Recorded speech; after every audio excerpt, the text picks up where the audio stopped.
माँ मैं जिंदा हूँ, मुझे कब्र से बाहर निकालो, मैं जिंदा हूँ। अरे मम्मी मैं जिंदा हूँ, मुझे चौंक अड़वा दिया था। अच्छा, मुझे नहीं करवा तो ले। वो बेटा जो मरने के बाद माँ के सपने में आया और बोला, माँ मैं जिंदा हूँ, मुझे कब्र से निकालो। फिर जो हुआ वो देखकर आपके रोंगटे खड़े हो जाएंगे, आपके पूरे शरीर में सिहरन दौड़ जाएगी। क्या कोई शख्स मरने के बाद जिंदा हो सकता है? क्या कोई दूसरी दुनिया में जाने के बाद वापस लौट सकता है? क्या कोई मृतक खुद ये बता सकता है कि मैं जिंदा हूं, मुझे बचा लो? आप सोच रहे होंगे कि हम ये क्या पूछ रहे हैं, ये क्या बोल रहे हैं, तो आपको बता दें ये हम नहीं, उत्तर प्रदेश का पूरा हाथरस पूछ रहा है, क्योंकि यहाँ एक बेहद ही चौंकाने वाला मामला सामने आया। हाथरस के नगला चौबे इलाके में 29 मई को एक लड़के की सांप के काटने से मौत हो गई थी। 18 साल के युवक को सांप ने डस लिया था, जिसके बाद परिवार के लोग उसे सदर अस्पताल लेकर पहुंचे, लेकिन डॉक्टरों ने उसे मृत घोषित कर दिया। इसके बाद परिवार शव को लेकर कई ओझा और जोगियों के पास भी गया, लेकिन उसकी जिंदगी वापस नहीं लौटी।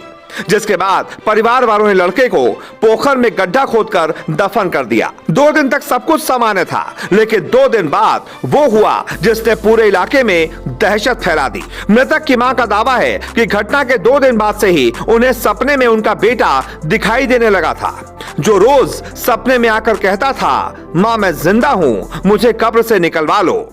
ये आपके लड़के का जो गाड़ा गया है, ये क्या पूरा मामला क्या है? ये सांप ने खा लो भैया। अच्छा जी। फिर हम लैब डोले जा चारों लंग। अच्छा। बागी ने पे डॉक्टर ने पैसा बनता। फिर बागी ने मना कर दी। अच्छा। फिर लाके हमने घर रख लो, पर सवरे कह रहे अब लगा दे जाए। अच्छा, फिर उसके बाद क्या हुआ? अब इनको निकाला क्यों जा रहा है? सपने दे रहा रोज के। क्या कह रहे हैं? अरे मम्मी मैं जिंदा हूँ, मुझे चौंक अड़वा दिया था। अच्छा, मुझे नहीं करवा तो ले। ये सपने से क्या आपको ही आते हैं, घर में सबों को आते हैं? घर में आता है, मोहल्ला वाले में आते हैं, झाड़ू वाली आए। अच्छा। हाँ। तो फिर उसके बाद आपने क्या किया? मैं भैया दिल गवाई ना कही, हम तो फिर हम तो कह रहे निकालो चूरा। अच्छा, तो अब आप निकलवा रही हैं इनको? और क्या नाम था इनका? योगेश। सिर्फ मां ही नहीं, पूरे मोहल्ले में आसपास के कई लोगों को मृतक ने सपने में आकर यही कहा कि मां मैं जिंदा हूं, मुझे कब्र से निकलवा लो। पूरे मोहल्ले में ये जानकर दहशत फैल गई।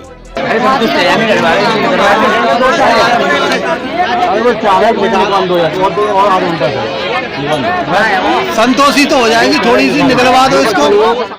इसके बाद आनन फानन में अगले ही दिन प्रशासन की अनुमति से कब्र खोदी गई, लेकिन फिर जो हुआ वो देखकर सब चौंक गए। कब्र में मृतक की लाश मौजूद थी और वो पूरी तरह सड़ चुकी थी, जिसकी वजह से लोगों ने वापस उस लाश को गड्ढे में डालकर ऊपर से मिट्टी डाल दी।